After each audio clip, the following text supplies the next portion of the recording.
the kingdom has a lot of diversity because it also can, let's say, provide the influences of all the different regions. Yes. Okay, we are not talking only about the main cities. Yes.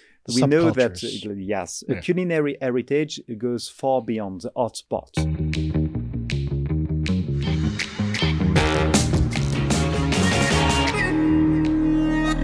Hello and welcome to the Mayman Show. We are coming to you from our studios in Riyadh, the Kingdom of Saudi Arabia. And today we have a very interesting episode, as everybody loves to go out and eat, but we never know where to go. So we always follow this really interesting international guide called the Michelin Guide. And today we have the international director for the Michelin Guide. We have Gwendal Poullennec, right? Am I pronouncing your last name right? Absolutely right. Gwendal Poullennec from France. From France. Vive la France. Absolutely. And glad to have you here. And thanks for being here. I know you're here in Riyadh for a very short duration. And very nice of you to come to our studios for this A episode. short stay, but indeed a very exciting one. Because a lot of great news to share. Okay. And planting the seeds of something much bigger. All right. Well, that sounds good. And this is the exact platform for all this kind of announcements. So you didn't grow up dining in restaurants. What sparked your interest, to the world of food and gastronomy? Yes, let's say that with my family, basically, we were always eating at home. Yeah. Not a rations culture, Mm-hmm. because I have several sisters and brothers. But very soon, I had a passion for restaurants and hotel industry, that I wanted to join this industry. And I was looking for a project that really could have an impact. Okay. And after an academic background, Mm-hmm. I fall across literally the Michelin Guide, Mm-hmm. stories and publication. And I decided to apply. Okay. So I wrote to Michelin. I spun candidature spontanée. Mm-hmm. And I was quite fortunate to enter the company in 2003. Okay. And to join the Michelin Guide teams just a couple of months after in 2004. And what was your role there? When you first started? Sorry? What was your role when you first started? Exactly. When I joined Michelin, I wanted to contribute to expanding the Michelin Guide abroad. Okay. Because I felt it had an incredible potential to transform the world, to contribute to put a spotlight on the cultures. Okay. And it basically what happened, because I've been working 20 years now for the Michelin Guide, right. And I have been able to make it happen. To make the dreams come true, mm-hmm. and to contribute to the international expansion of the guide, starting with the US, outside of Europe, and then Asia, where we landed the guide in Japan, and I've been living a few years there, following then the expansion journey until I was appointed the end of the Michelin Guide in 2018. Okay, that's quite the journey. And I just noticed it takes you to a lot of places. Well, what do you like about the fact that you get to see different parts of the world? No, but the point is that for the Michelin Guide, I've been able to travel in more than 70 different countries. Okay.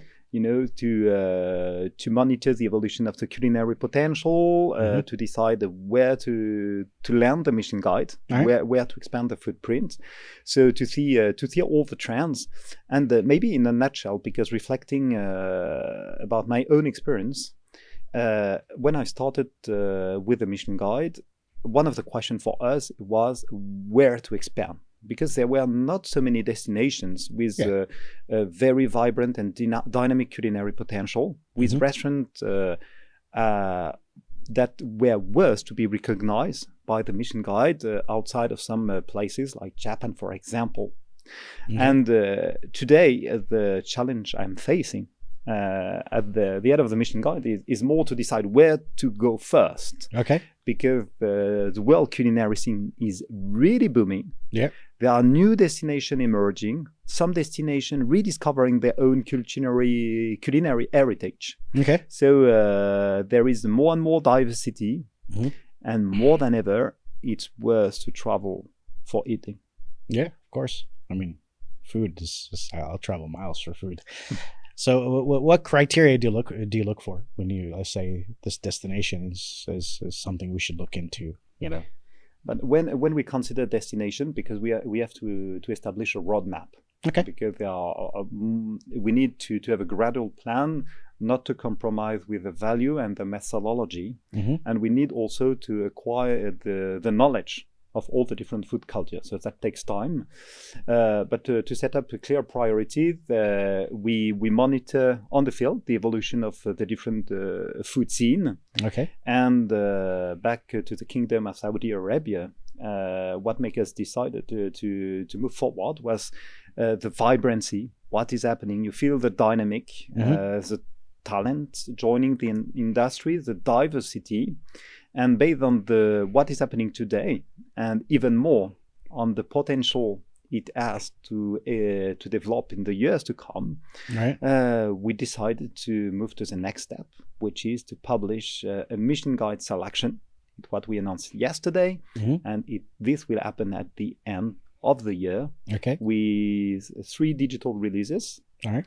15th of October, 15th of November, 15th of December. Okay. And the public will have access to all the Michelin guide recommendation, all right, starting with the culinary hotspot like Riyadh, Jeddah. But of course, gradually and year after year, we will expand the footprint. Okay. So there are not yet limits. And we hope that this project will continue forever, because every year the restaurants will be reviewed and rated. All right, that's very interesting. So the initiative you're doing here with Saudis is with the Saudi Culinary Commission. Can you tell us a little bit about the partnership and how it will play forward? No, of course, and the way we are moving forward in Saudi is the same that we are implementing for all the destination. So first, this project was a few years in the making. Yeah. Anonymous inspectors have been on the ground already for some years. Yes. Okay, to monitor what is happening. So then it's an editorial decision from the Michelin Guide to say, okay, this should be on the roadmap.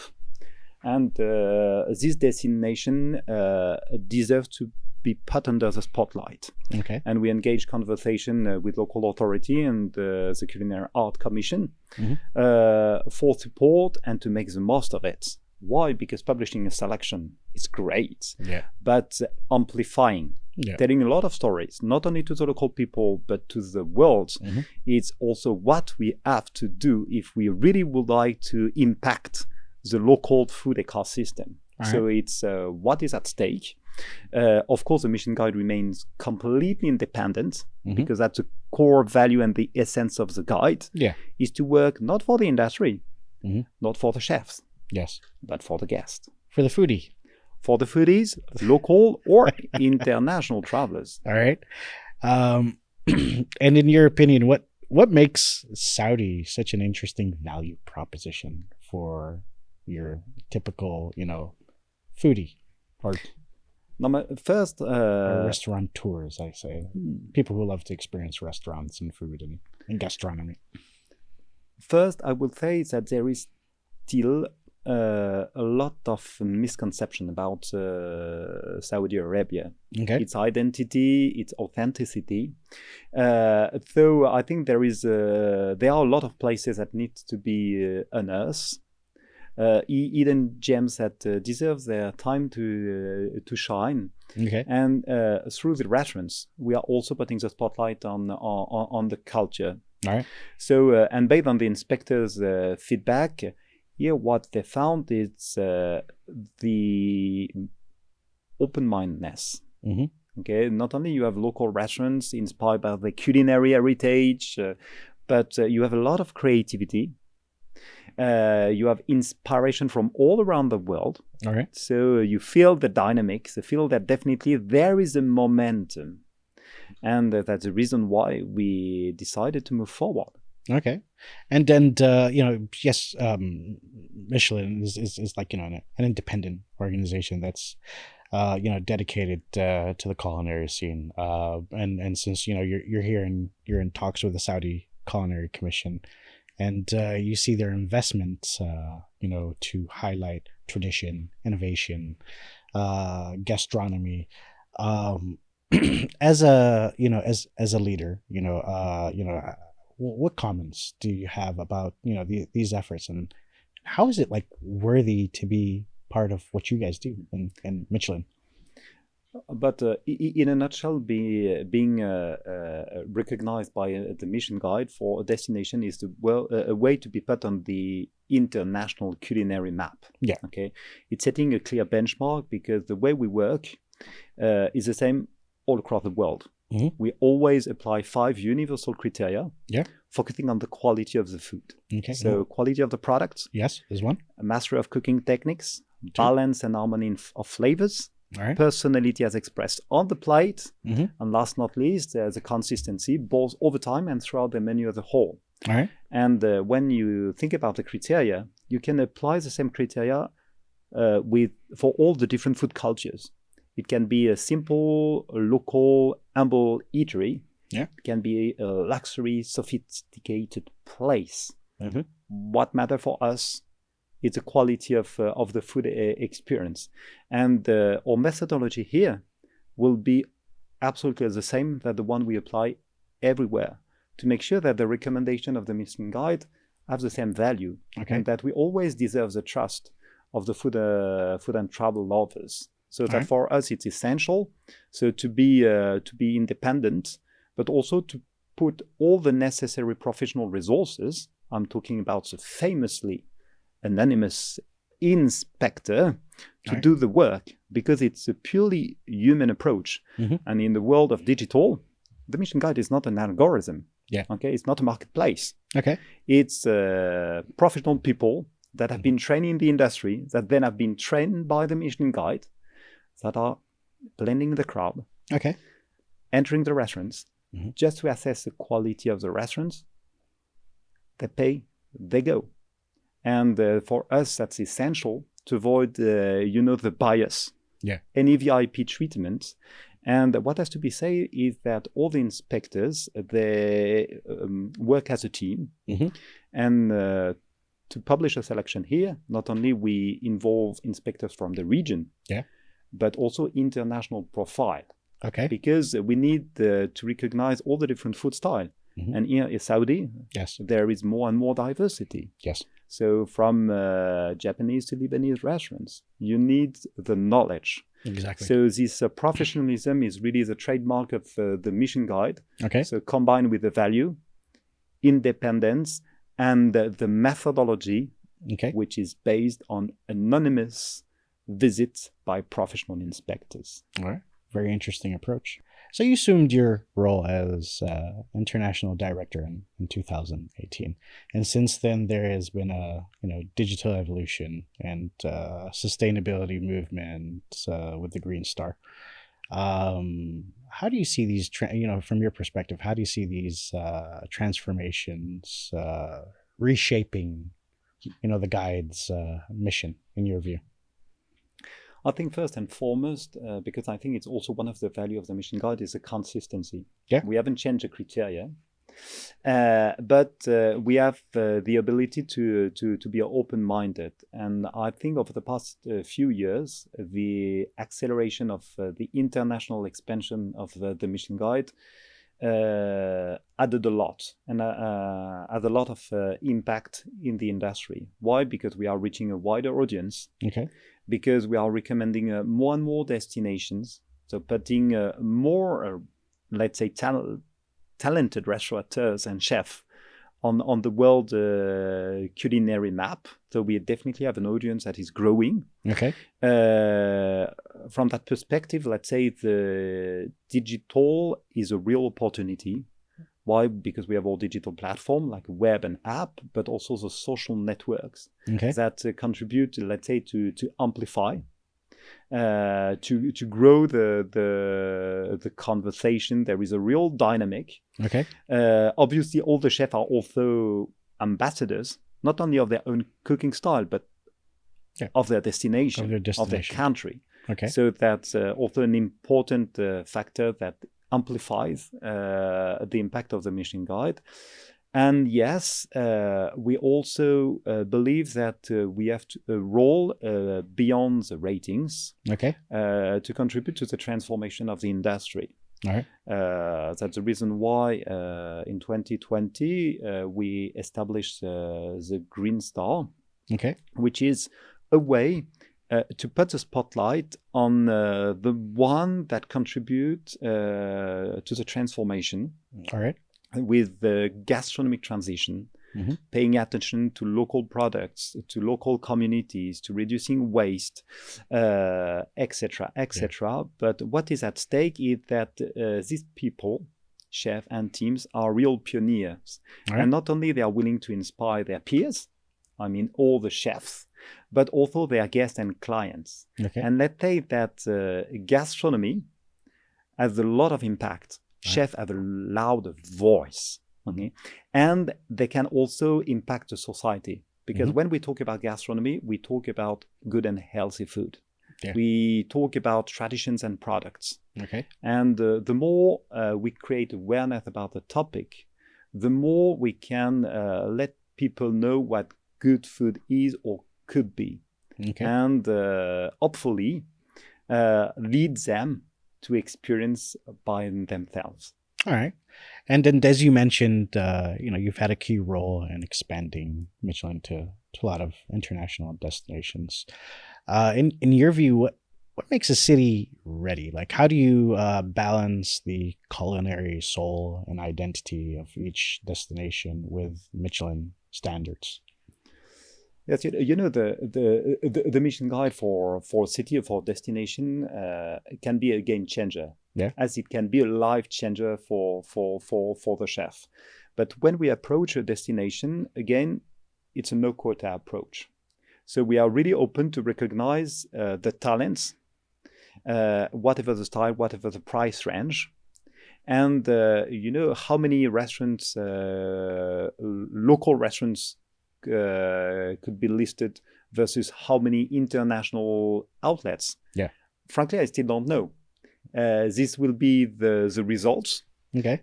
We will proceed with the selection without bias. All right. And even I, as today, I have no idea of what the proportion would be when we will be releasing the first selection end of the year, because at the time we speak, the anonymous inspectors are working on the field. Yeah. And we will have the final picture later on this year. All right. That's fair enough. And, so you're in, let's talk about Saudi for a bit. So the Kingdom of Saudi Arabia is culinary traditions are deep-rooted, they're ancient, there is the traditional way of doing things. And then there is the evolving aspect of how food is prepared and presented and eaten.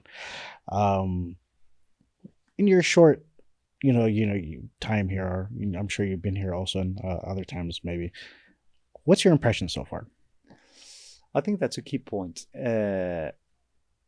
Having a real food heritage. Yeah. Local products, local know-hows will make the difference. Yeah. And here, the kingdom has a lot of diversity because it also can, let's say, provide the influences of all the different regions. Yes. Okay, we are not talking only about the main cities. Yes.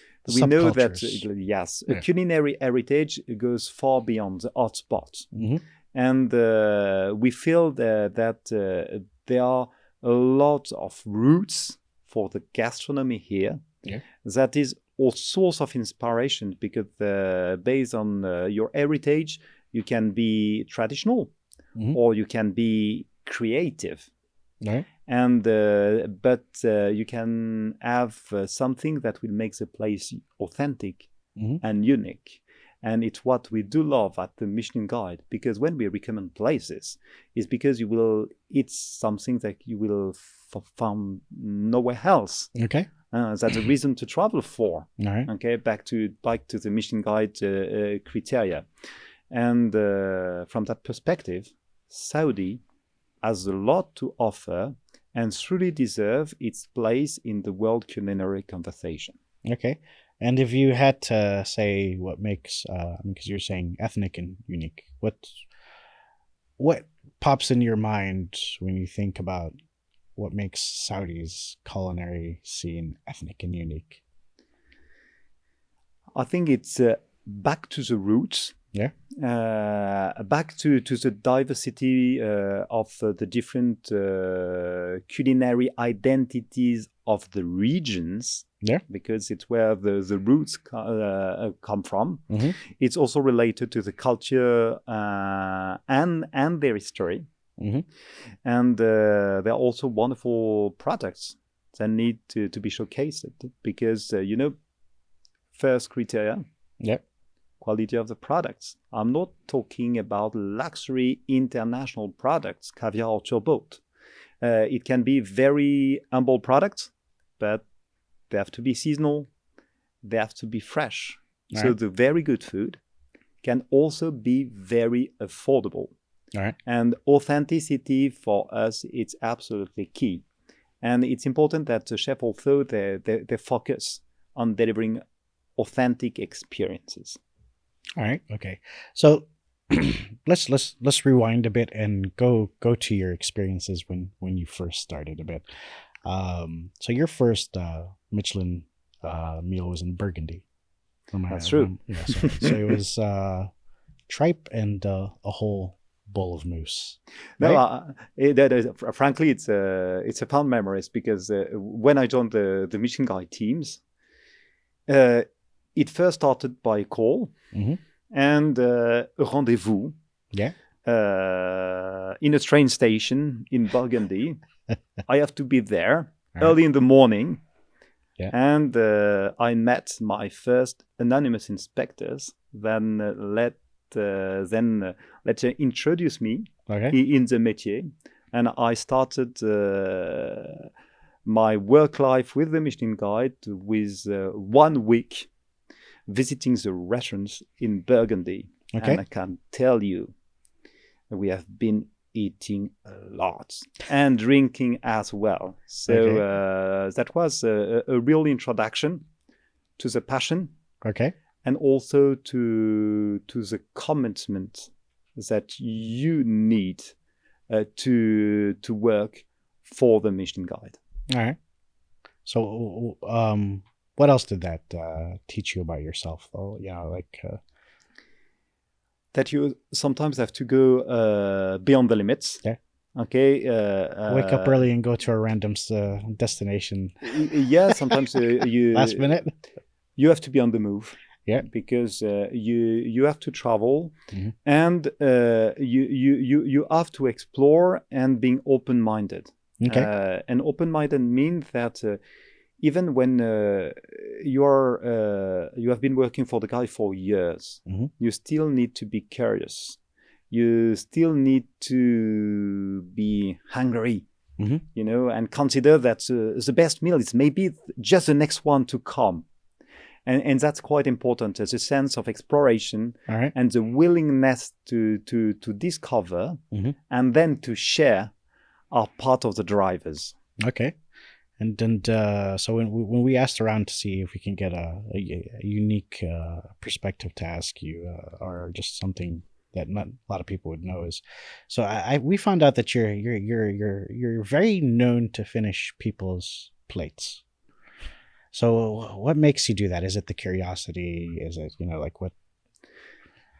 I think it's a combination. Is first, if you work for the Michelin Guide, is you love good food. Yeah. And normally you have a lot of occasion to go in good restaurants. Okay. Okay. So first, and then I have to say that I have a bon appetit. I love to eat. But I have also to confess that in some places, if you don't finish your plate, that's a statement. Yeah. So you have to be careful and respectful. All right. To the kitchen team, and of course, when you wipe up your plates, all right, for them, it's also a real recognition. Yeah, that they did a job well done. Yes, that had been well done. So it's also a way to say thank you to the teams. All right. Okay. Fair enough. That's a good perspective because, a lot of places it is disrespectful not to finish your plate. And a lot of places it is also disrespectful to finish all your plate. So it just depends where you're at. Is that also a cultural thing? And you're absolutely right. Yeah. So, you've obviously invested a lot of your professional career doing this, something that you love. It's your passion. What do you hope to leave behind? What legacy do you hope to leave behind for Michelin? But I think what we can collectively be proud of, because it's all about teamwork at the Michelin Guide, not about myself, is the impact and the positive impact we have. So in terms of legacy, consistency is something. The maintaining high values like excellence and independence, because that's the reason why people trust the Michelin Guide. Right. So the Michelin Guide was born 125 years ago, and I'm willing to push it for the next century. Sounds good. And is there a personal message you want to share with our audience before we wrap up the interview? But I think first to the chefs, maybe, don't work for the Michelin Guide. Okay. Work for your guests. Among your guests, there might be anonymous inspectors, but be true to yourself in your cuisine type first. And to the audience, I mean to the public, to anyone who's tuning into the show, I think you also have an important role to play. Okay. If you go out in restaurants, if you support the industry, if you are discerning, you are contributing to pull the industry up and to push chef and their team to raise the bar. So thank you in advance. All right, perfect. I mean, that's very well said. I'd like to thank you again for taking time to be in our studio, and looking forward to seeing all the progress come at the end of the year. Thank you, merci, et bon appétit à tous. De rien. And before we wrap up, I always say that we could solve half of the world's problem if we asked each politician to bring their national dish to the table while they do their diplomatic talks. See you later.